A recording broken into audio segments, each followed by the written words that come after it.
Solo si pueden hacerlo. Pensaba en la oración de Daniel. Daniel oraba, perdóname Daniel que tome la oración para reflexionar en esto, pero que el Señor nos permita como iglesia ser luz, que nos permita servir. Y efectivamente, queremos como iglesia servir a la iglesia local, pero en la medida en que si el Señor lo quiere, eh, podemos servir a otros, mostrar a veces la otra cara de un texto bíblico que hemos leído toda la vida, o tal vez otra pregunta, otra vuelta de tuerca que se le da a una misma enseñanza desde la experiencia que nos toca vivir en este rincón del planeta, en este Santiago. Y si a través de esas cosas podemos servir a otros, también estamos contentos. Gracias, hermanos y hermanas, porque la participación de toda la iglesia permite que la iglesia siga sirviendo desde este lugar y en la medida en que el Señor nos ilumina, también servir desde esa luz a otras personas. Hoy vamos a reflexionar en el capítulo 10 de Hebreos, en el capítulo 10, en los primeros 10 versículos, Hebreos 10, versículos 1 al 10. La llamada que hace nuestro texto es a no confundir la voluntad de Dios con su sombra, ¿no? Con la sombra de la voluntad de Dios. Parece que en el pensamiento del escritor de Hebreos existe la voluntad de Dios y existe también la sombra que esa voluntad de Dios echa sobre aquello que está a su alrededor. Y entonces parece ser que la advertencia es a no confundir, no tomar por verdadero lo que era simplemente la sombra, ¿no? Y al revés, que no caigamos en que por tomar por verdadero la sombra, lo real quede de lado. Voy a leer todo el texto y luego, mientras vamos reflexionando, solo voy a rescatar algunos versículos que nos van a servir para ir probando el punto de lo que queremos mencionar. Hebreos 10, versículos 1 al 10. La ley es solo una sombra de los bienes venideros y no la presencia misma de esas realidades. Por eso nunca puede, mediante los mismos sacrificios que se ofrecen sin cesar año tras año, hacer perfectos a los que adoran. De otra manera, ¿no habrían dejado ya de hacerse sacrificios? Pues los que rinden culto, purificados de una vez por todas, ya no se habrían sentido culpables de pecado. Pero esos sacrificios son un recordatorio anual de los pecados, ya que es imposible que la sangre de los toros y de los machos cabríos quite los pecados, ¿no? Se refiere a esa ley judía que está escrita en la Torá específicamente, pero en la tradición judía también, que mandaba sacrificar animales y que ese sacrificio debía hacerse año a año. El escritor de Hebreos es muy lógico. Dice, si los sacrificios hubieran quitado los pecados, ¿para qué hay que seguir matando animales todos los años? ¿No? Significa que en realidad no quita realmente los pecados. Versículo 5. Por eso, al entrar en el mundo, Cristo dijo, a ti no te complacen los sacrificios ni ofrendas. En su lugar me preparaste un cuerpo.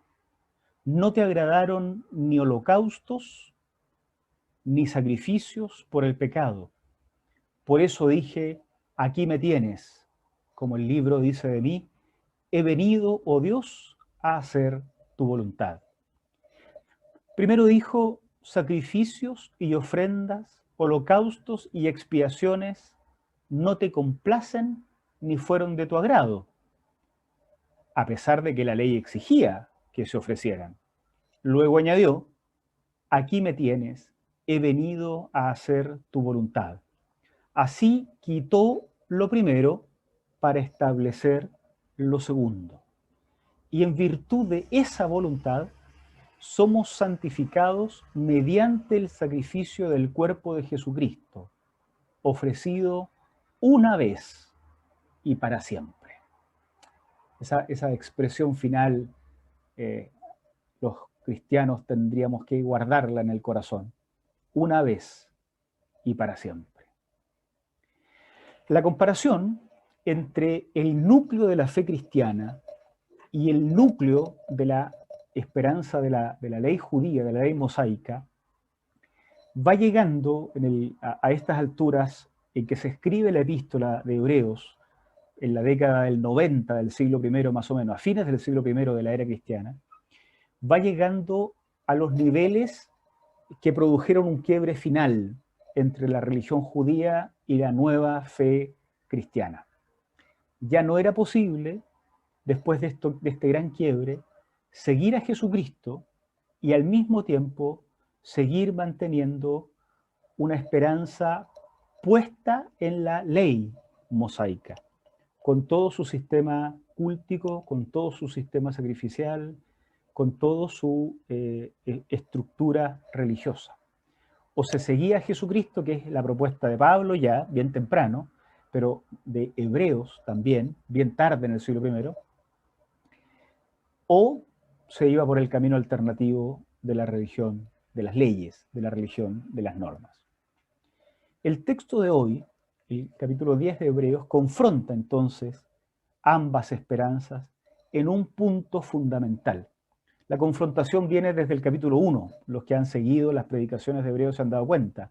En el plano del sacerdocio, en el plano de la profecía, en el plano de la mediación de la ley, en el plano, bueno, de las implicancias concretas del acto, se ha venido comparando. Pero en el capítulo 10 la comparación se da en un punto fundamental. ¿Es el sometimiento a la ley de Moisés una legítima forma de hacer la voluntad de Dios? Esa es la gran cuestión. Quienes honesta o deshonestamente deciden vivir una vida de sometimiento a la ley mosaica, cumpliendo las pautas, cumpliendo las normas, ¿realmente han tomado el camino legítimo de hacer la voluntad de Dios? Esta pregunta es también importante para nosotros.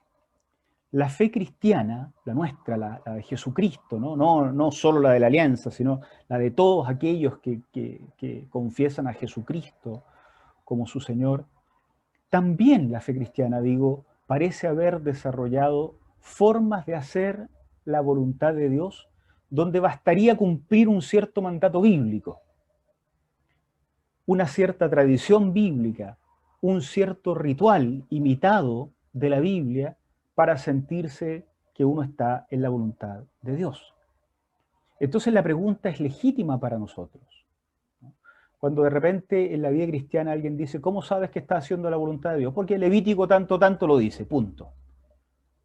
Porque Deuteronomio tanto lo dice. Porque Hebreo tanto lo dice. Porque también, después de 2000 años, los cristianos hemos desarrollado una forma de buscar la voluntad de Dios, a veces, ¿no?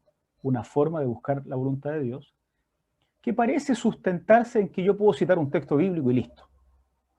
Y a veces se lo cito a otro, ¿no? Porque yo no lo quiero cumplir, pero quiero que el otro lo cumpla. Entonces le tiro el texto bíblico al otro, como si esto fuera un juego de quién tira más textos bíblicos, y espero que alguien se someta a mí a partir del manejo de ciertas frases bíblicas específicas. ¿Es esta forma legítima o una forma legítima de buscar la voluntad de Dios para quienes son seguidores de Cristo y no son seguidores de Moisés? La epístola a los Hebreos confronta a esos primeros cristianos con ese cuestionamiento. ¿Se puede equiparar el mandato bíblico, la ley, una frase bíblica, un texto bíblico, se puede equiparar con la voluntad de Dios así, sin más?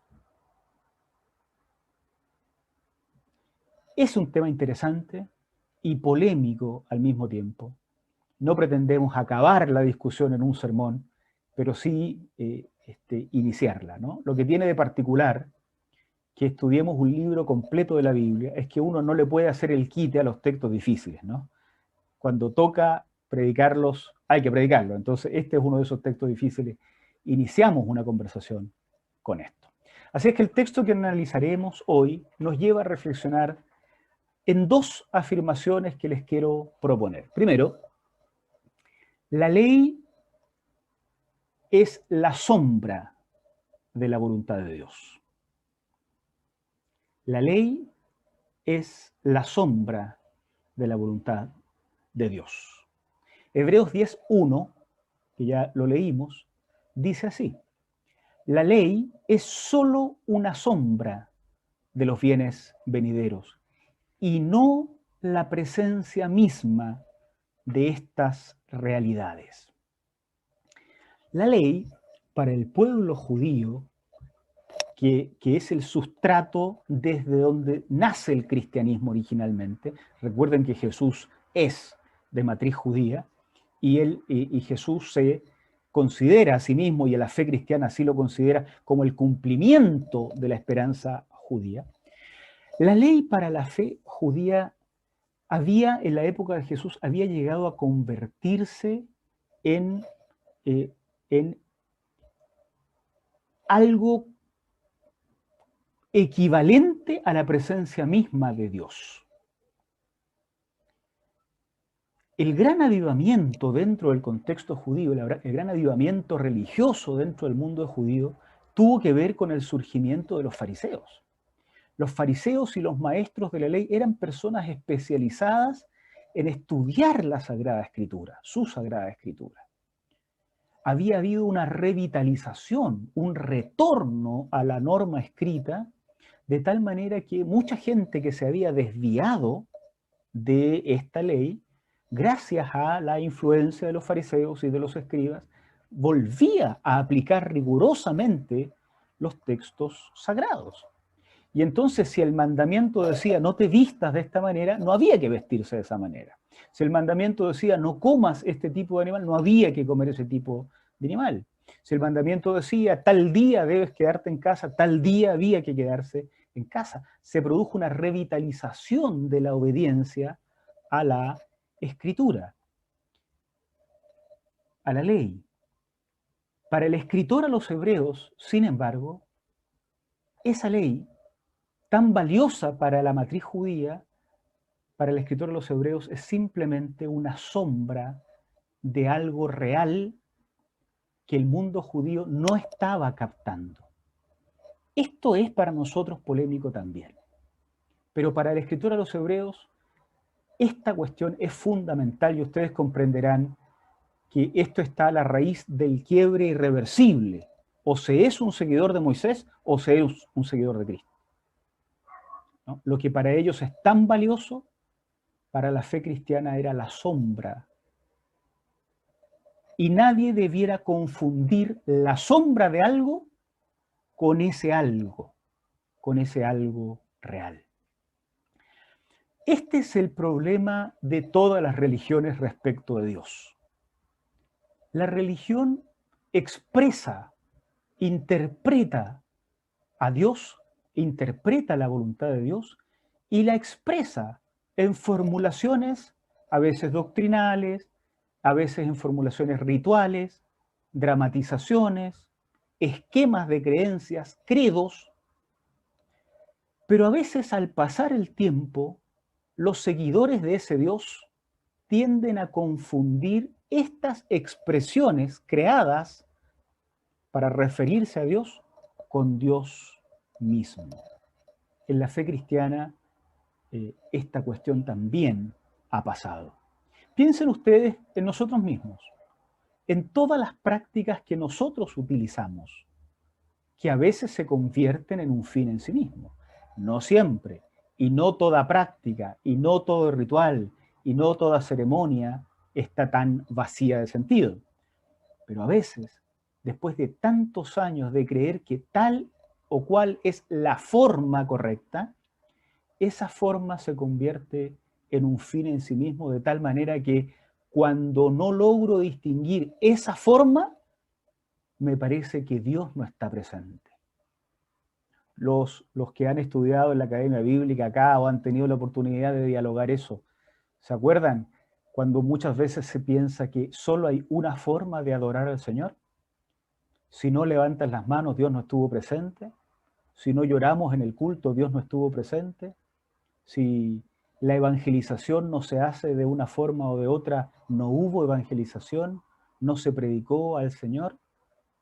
A los predicadores nos suele pasar también, porque la predicación del Evangelio no solo se hace, y la predicación de la palabra no solo se hace de la forma en que yo lo estoy haciendo hoy. Hay personas que predican con un dibujo, con una dramatización, con un canto, con una buena obra, y a veces uno como predicador piensa, si no se hace la predicación como yo la hago, no estuvo Dios presente.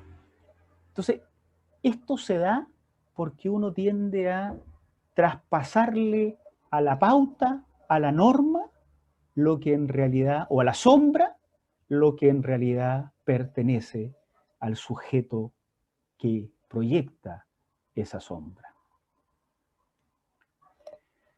Donde no vemos esas características que nosotros mismos creamos, a veces no reconocemos el discipulado del Señor.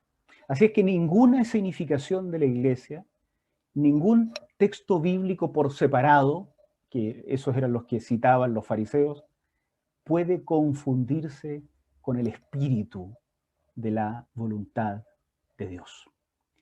Aquí hay un tema que los que somos más viejos en la Iglesia, no solo en esta, sino en todos lados, ¿no? Los que hermanos y hermanas que nos ven por las diferentes señales, tendríamos que reconocer a cuánta gente hemos destruido, hemos dañado, citándole un texto bíblico. No puede estar más lejos eso de la voluntad del Señor, ¿no? Eso hacían los fariseos, le citaban los textos bíblicos a Jesús, y Jesús no buscaba ese sometimiento, sino hacer la voluntad de Dios. Así es que eso es lo primero. La ley es la sombra de la voluntad de Dios. Y lo segundo es similar. Cristo es la voluntad de Dios. Miren el versículo 5 del texto que leímos. Por eso, al entrar en el mundo, Cristo dijo, a ti no te complacen los sacrificios ni las ofrendas.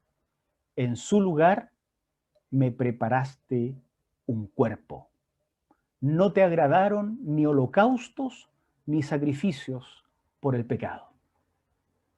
O sea, en lugar de sacrificios, de ofrendas, de holocaustos, cuando Cristo entra en el mundo, dice el escritor a los hebreos, apropiándose del Salmo 40 acá, dice que Cristo dijo, en lugar de todo eso, me preparaste un cuerpo. Cristo encarna lo que la sombra había depositado en un conjunto de mandamientos. Todo aquel ritual, holocaustos, sacrificios, ceremonias, que está escrito en el texto sagrado incluso, Hebreos dice, todo aquello, Cristo lo encarna en su persona, porque lo otro no le agradaba a Dios. A los lectores de la Biblia, evangélicos antiguos y antiguas, seguramente esto nos hace ruido. ¿Cómo es que no le agrada si parece que fue Dios mismo el que mandó esos holocaustos y esos sacrificios? No sé si les pasa cuando ustedes leen a los profetas del siglo VIII, a Miqueas, a Oseas, a Amós, y los profetas dicen que Dios dijo, no quiero sacrificios, ni ofrenda, ni aceite, ni nada de eso, quiero misericordia. No sé si les ha pasado a ustedes que uno se pregunta, ¿y si no quería todas esas cuestiones, para qué las mandó el Levítico? Si en el Levítico están escritas todas esas cosas. Miren ustedes que el escritor a los hebreos también le pasa lo mismo que a nosotros. Él también sabe que estas cosas las había exigido la propia ley. Miren el versículo 8. Primero dijo, sacrificios y ofrendas, holocaustos y expiaciones, que son todas formas del culto judío, y expiaciones, no te complacen ni fueron de tu agrado. Y añade un paréntesis, a pesar de que la ley exigía que se ofreciera. Para el escritor a los hebreos, y para la fe cristiana también, por eso el Nuevo Testamento está lleno de oposiciones a ciertos rituales mandados en la propia Escritura. Para el escritor a los hebreos, esos mandamientos, por mucho que hayan estado dentro de la Sagrada Escritura, eran la sombra. Digamos que el escritor a los hebreos esperaba que luego de la venida de Jesucristo las personas pudieran captar que la sombra reflejaba imperfectamente al sujeto que proyecta la sombra. Por tanto, había que dejar de mirar la sombra y comenzar a mirar al sujeto que proyecta la sombra, porque eso es lo real, lo otro era pasajero. Todo eso estaba escrito en la Torá, sacrificios, holocaustos, con detalles. Si ustedes miran Levíticos, si ustedes miran el Éxodo mismo, si ustedes miran Deuteronomio, estaban con detalle expresados. Esto es impuro, esto es puro, esto es impuro, esto es puro, esto se puede hacer, esto no se puede hacer. Para el escritor a los hebreos, esa forma escrita, valiosa y todo lo que se quiera, es sombra respecto de la voluntad de Dios que entra en el mundo tomando cuerpo, que es Jesucristo. Entonces, ¿dónde buscar la voluntad de Dios? ¿Dónde? Citando el Salmo 40, el verso 5 y el verso 6, el 7 incluso dicen, por eso al entrar en el mundo, Cristo dijo, a ti no te complacen sacrificios ni ofrendas, en su lugar me preparaste un cuerpo. No te agradaron ni holocaustos ni sacrificios por el pecado. Por eso dije, aquí me tienes.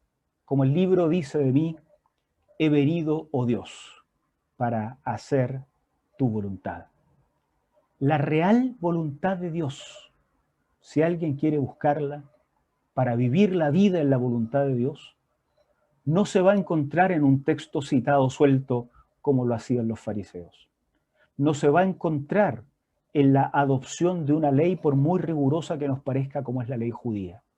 La real voluntad de Dios se hizo carne. Y no se puede buscar sino en ese Dios encarnado, Jesucristo.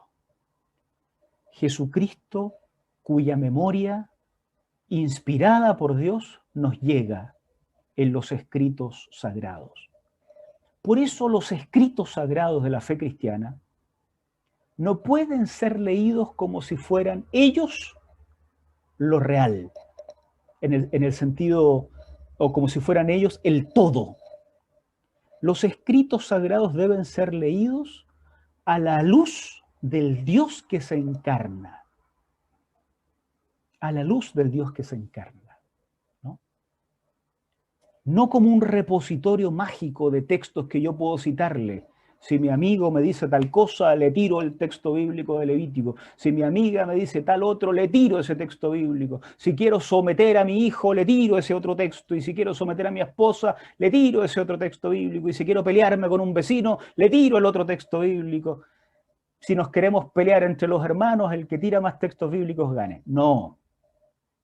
Esa es la forma que lee la Sagrada Escritura, como si la Sagrada Escritura no señalara hacia lo real que es Jesucristo.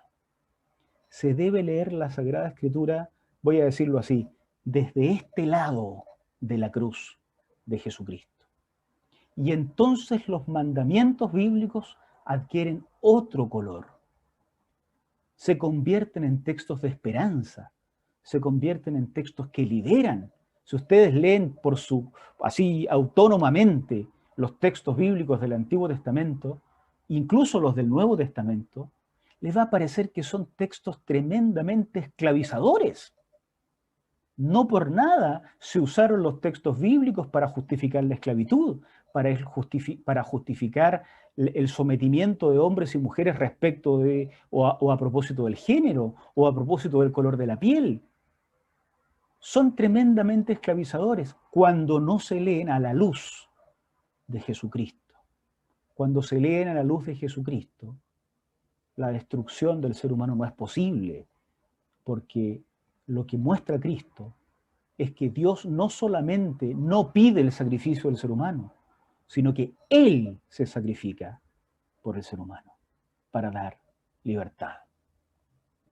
La Biblia entonces se tiene que leer, no como lo hacían los antiguos fariseos, que eran piadosos. No se les puede acusar de ser ignorantes tampoco, pero la leían sin distinguir la sombra de lo real. Nosotros tenemos que leer la Escritura como palabra inspirada por Dios, como testimonio de la revelación de Dios que entró a caminar entre nosotros. Para concluir, algunas ideas fundamentales para recordar. El Evangelio de Jesucristo, hermanos y hermanas, amigos y amigas, no es sobre una moral que el cristianismo haya fijado en alguna época. A veces queremos que el cristianismo de hoy sea como éramos 40 o 30 años atrás, o como se era en otra época de algún libro que leímos. El Evangelio no es sobre una moral determinada. La moral la construyen las sociedades y va cambiando. El Evangelio tampoco es sobre unos valores cristianos que también cambian de época en época. Grandes predicadores del Evangelio tenían relaciones matrimoniales realmente abusivas en otras épocas. Grandes predicadores del Evangelio justificaron la esclavitud. El Evangelio no es sobre valores morales, ni tampoco valores que van cambiando de época en época. El Evangelio, en cambio, es sobre la voluntad de Dios. El llamado a recibir el Evangelio es el llamado a seguir a Jesucristo en la época, en el tiempo y en la ciudad o en el pueblo en el que te toque vivir. Algunos morirán siguiendo a Jesucristo, otros vivirán ministerios más prestigiosos incluso, pero cada uno, no importa el resultado de su servicio al Señor, lo que tiene que hacer es buscar la voluntad de Dios en su tiempo y en su lugar. El Evangelio entonces, según leemos en la epístola a los Hebreos, no se puede expresar como lo hacía la religión de Moisés, simplemente citando el texto de mi predilección. Hemos visto ejemplos grotescos. Los que somos canutos antiguos, canuto para los extranjeros es la expresión que a veces se usa en Chile para definir a los evangélicos, ¿no? Los que somos evangélicos antiguos, hemos visto ejemplos grotescos de cuando los textos bíblicos se usan para acomodar a nuestros propios intereses. A veces se citan esos textos bíblicos del sometimiento. Hermano, tiene que someterse a su autoridad. Cuando a uno le conviene ser autoridad y quiere que el resto se someta. Textos bíblicos por separado, desconectados de la voluntad del Señor. Cuando no nos conviene ser cuestionados, predicamos el sometimiento a las autoridades. Hemos visto ejemplos grotescos de eso a lo largo de la historia. La sombra convertida en un fin en sí mismo. Hebreo nos va a decir, cuidado, no hay camino de salvación por ese lado. En cambio, ¿dónde vamos a encontrar la voluntad de Dios? La vamos a encontrar en ese joven maestro de la Galilea romana, Jesús, que en sus palabras y en sus hechos nos mostró la voluntad de Dios. Y con su vida, con su sacrificio, con su sangre, con su resurrección, con su poder, resignificó todo. El texto más oscuro de la ley judía se convierte en un texto luminoso cuando la luz de la cruz cae sobre él. Ahí, en la persona de Jesús, que entró en el mundo, que tomó carne, que encarnó la voluntad de Dios, ahí, en esa memoria sagrada que gracias a Dios conservamos en la Sagrada Escritura, de su persona, que resignifica todo lo anterior, vamos a encontrar la forma de vivir el Evangelio, que ya dijimos, no es sobre una moral, no es sobre valores nomás, sino que es sobre la voluntad del Señor. ¿Cómo no va a ser lindo, hermanos y hermanas? ¿Cómo no va a ser lindo vivir nuestras vidas? Ahí donde estamos, en el living de la casa, en las vacaciones, en una playa, en un campo, en la calle, en un auto, donde vayamos. ¿Cómo no va a ser lindo vivir nuestras vidas? Rotas las cadenas de la sombra, iluminados por Cristo, que es la verdadera expresión de la voluntad de Dios.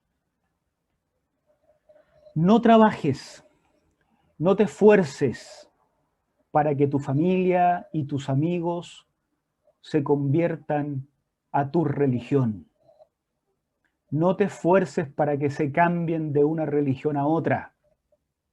No te esfuerces para ser los prosélitos de los canutos, como si los canutos fueran la salvación. No. Esfuércense, esforcémonos todos para que esta gente querida se encuentren con Jesucristo, que no vive en la casita de los evangélicos ni en la de los católicos, que no vive en una gruta católica ni vive en un santuario evangélico. Esfuércense para que nuestros amigos y hermanos se encuentren con Jesucristo, porque por Él somos, dirá Hebreos, santificados, por el sacrificio no de un animal, sino de sí mismo, sacrificio que aconteció una vez y para siempre en la historia. Vamos iluminados por la cruz de Jesucristo, como un faro que en medio de las tinieblas alumbra. Caminemos hacia Cristo, hacia Cristo, hacia Cristo. En Él encontramos y encontraremos siempre la encarnación de la voluntad del Señor. Que el Señor nos bendiga, queridos hermanos y hermanas. Oramos a Dios. Gracias, Señor, por permitirnos un momento de esta mañana para abrir la Biblia, la misma de tantos siglos, y volver a encontrar una palabra, Señor, que nos corrige, que nos reencausa. Si nosotros, muchos de nosotros, conocemos bastante de la Biblia, pero en realidad lo que queremos, Señor, es conocerte a ti. Aquel a quien señalan esos textos bíblicos. A ti que estás en el horizonte de esos textos. Queremos caminar hacia ti, hacia tu cruz, Señor, porque claramente en lugar de encontrar allí la esclavitud que encontramos en los mandamientos por separado, nos has prometido encontrar libertad, vida abundante, una vida plena, Señor. Así es que te damos gracias por la oportunidad de reflexionar en torno a esto, pero te pedimos que por la gracia del Espíritu Santo nos permitas durante la semana tener la reflexión profunda respecto de estos temas, la meditación adecuada, y también por la gracia de tu Espíritu, ayúdanos a tomar las decisiones correctas en esta búsqueda de tu voluntad. Oramos todo esto en el nombre de Cristo Jesús. Amén.